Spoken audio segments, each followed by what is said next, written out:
high-stakes showdown over the budget and immigration. Donald Trump still seeking his first marquee with win of Congress, but the White House and top GOP leaders have to get their tax bill in shape before a hoped for a vote later this week. Party deficit hawks press for a backstop mechanism to limit the risk of a spiral in the deficit, even as defenders of small businesses pretty much press for more generous treatment for Main Street. John McCain, obviously,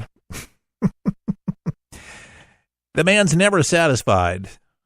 It would seem that be. On a separate track from taxes is the multi-layered negotiation over a huge Pentagon budget increase sought by Trump and Republicans, and increases for domestic programs demanded by Democrats. Democrats carry leverage into the talks, which have GOP conservatives on edge. That's what's kind of looming there. And, his visit to Capitol Hill in a little more than a month, this time to make the sale to Senate Republicans on his signature tax bill. So let's see how this goes. GOP Trump critics include, who are they? Senator Jeff Flake of Arizona, Bob Corker of Tennessee. The GOP leaders are seeking to rope in struggling Republicans with a flurry of deal cutting. There's still some loose ends. We're not quite there yet, said Rob Portman of Ohio, but I think we're going to get there. I really do like the optimism in the voice of Rob Portman. Need more of that. Trump sessions with big groups of Republicans tend to take the form of pep rallies. And when visiting a Senate GOP lunch last month, Trump spent much of the time on an account on the accomplishments of his administration. So we're praying we have some bipartisan going on. Year-end spending package that gives both the Pentagon and domestic agencies relief from a budget freeze. Trump hasn't engaged much with Pelosi and Schumer since September.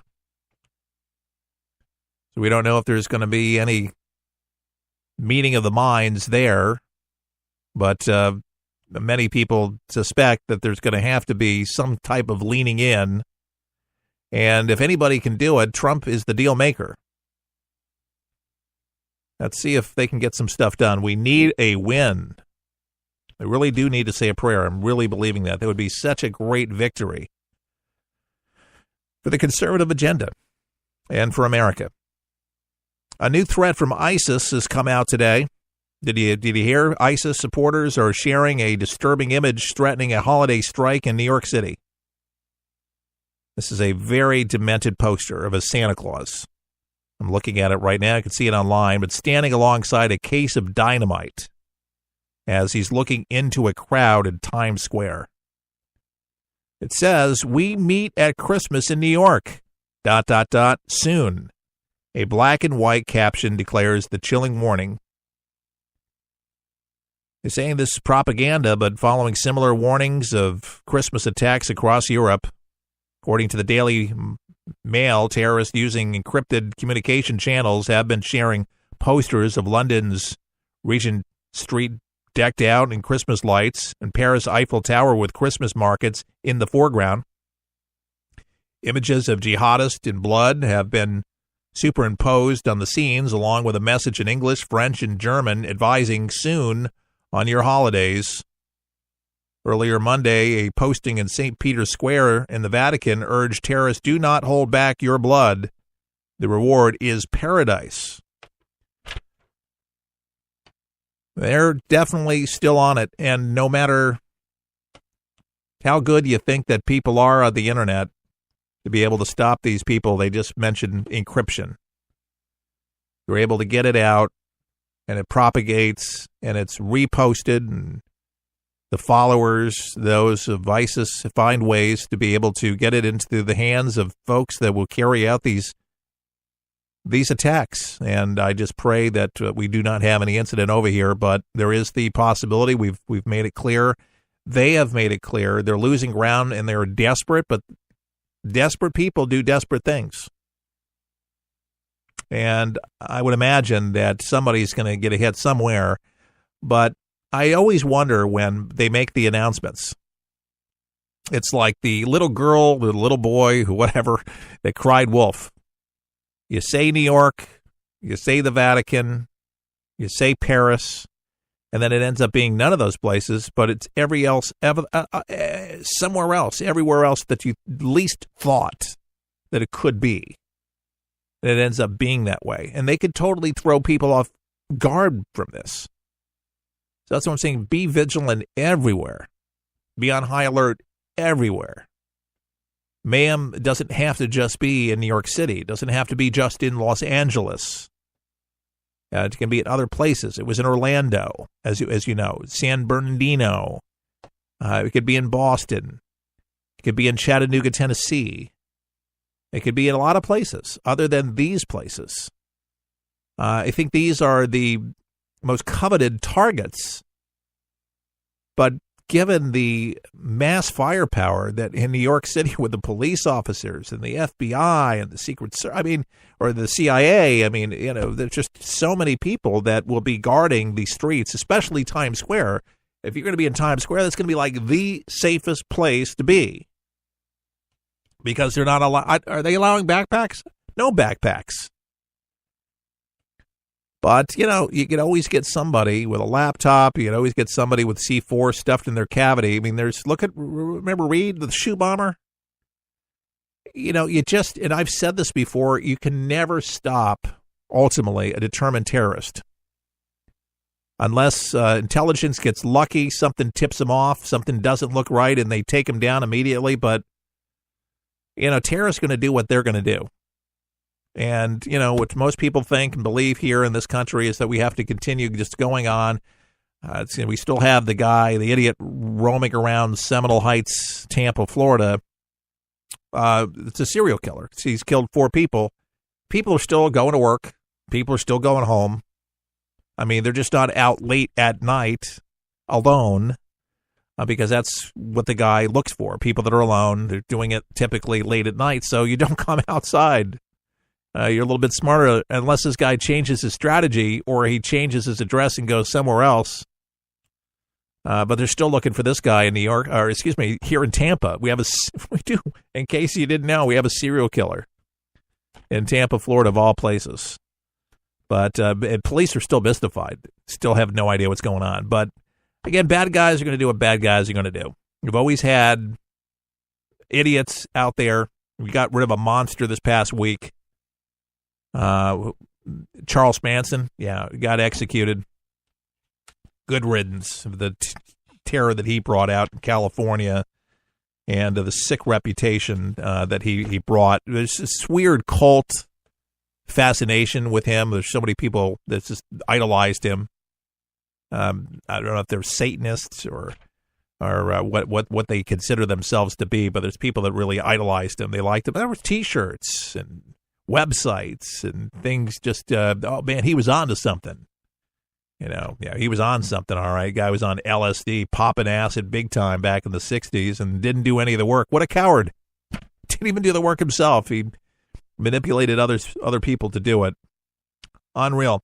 CNN, they decided to respond to the criticisms and the attacks, as they put it, about Donald Trump, about how he criticizes CNN as being fake news. So, Trump's taking his shots at CNN, but here it is that CNN has come back and decided to rebut some of the stuff. And Wolf Blitzer, I thought that guy was retired. The guy's like 100 years old. Wolf Blitzer, old Wolf. Yeah, he's still on there. But anyways, Wolf Blitzer proclaimed the news network will never stop pursuing the truth. You talk about an oxymoron. Seriously. I got to do the voiceover for CNN. This is FNN, the fake news network. This is FNN. Yeah, they had James Earl Jones doing it for a long time. I don't know who it is now. Fake news. Yeah, exactly. We should have a contest as to which of the networks plus CNN and not including Fox is the most dishonest, corrupt, and or distorted in its political coverage of your favorite president, me. They are all bad. Winner to receive the fake news trophy. So that's Donald Trump's tweet. So at the end of his show Monday afternoon, yesterday, Blitzer delivered the network's response to Trump's criticisms. So here they go. And believe me, this is well crafted out, well put together. At the end of the show, here we go. For nearly 4 decades, CNN has been a constant here in the United States and around the world, Blitzer said. Our journalists in front and behind the camera risk their lives in the most dangerous of places every day so you know the truth. Where disaster hits, where war erupts, we're there. Where dictators fall, where citizens rise, we're there. Where fists are raised, blood is shed, and where heroes are made, we're there, because the relentless pursuit of the truth and the outright rejection of any attack is something we'll hold sacred. Always will. So no matter how many insults or blatant assaults on the press and its freedom, this pursuit is something for which we will never bend nor break, and even the loudest critics can't silence the facts. The network then aired several clips of its journalists around the world in dangerous situations. This was a rah-rah piece. And basically, yes, they go into war zones. Yes, they go into disaster areas. Yes, that's what they do, because you got to have a little truth mixed into the lies that things are actually happening with world events, meteorological phenomenon, or storms that actually took place. They're there. We're talking about how you conveniently spin the truths and make them untruths, and how you put your liberal bias on the stories and not objectify or not objective. For anybody to say that CNN is in the bed for Donald Trump, they would say, what crack cocaine are you smoking? They did not play the same games with Barack Obama. They loved Barack Hussein Obama. They loved William Jefferson Clinton. They did not play these games because it is them that supported it. They voted for him. There's nobody that works at CNN that voted for Donald J. Trump. And if you don't think that there's a bias there, then, man, I got some gold I could sell you under the Hudson River.